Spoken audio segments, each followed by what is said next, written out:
In today's video, I'm going to teach you how to duplicate an event to a different calendar.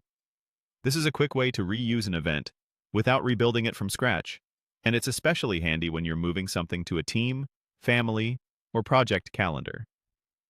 Start by opening the event you want to copy.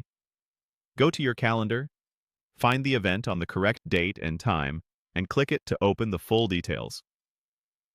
If your calendar has both a quick pop-up view and a full editor, make sure you're in the detailed view so you can see all available options. This ensures you have access to everything you need for the duplication process.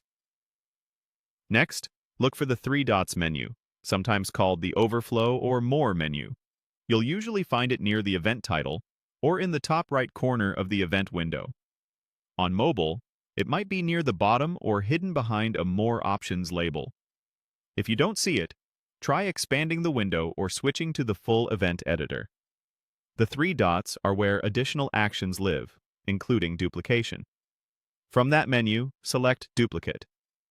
In some apps, this might be labeled Make a Copy or Duplicate Event, but the idea is the same. Choosing this creates a new version of the event with the same title, date, time, location, description, and, in many cases, guests and reminders. Your original event stays exactly as it is, so you can safely proceed without worrying about losing anything. Once the copy is open, change the calendar. Look for a field labeled Calendar or Calendar Owner, typically near the top of the editor.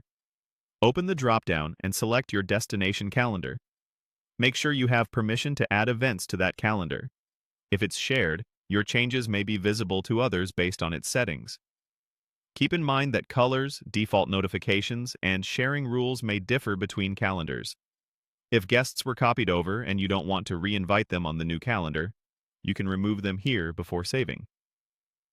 Finally, save. Click Save or Done to confirm. If you're asked whether to send invitations or updates, choose the option that matches your needs. After saving, you should see the new event on the target calendar and the original event still on the original calendar. If it doesn't appear right away, refresh or confirm that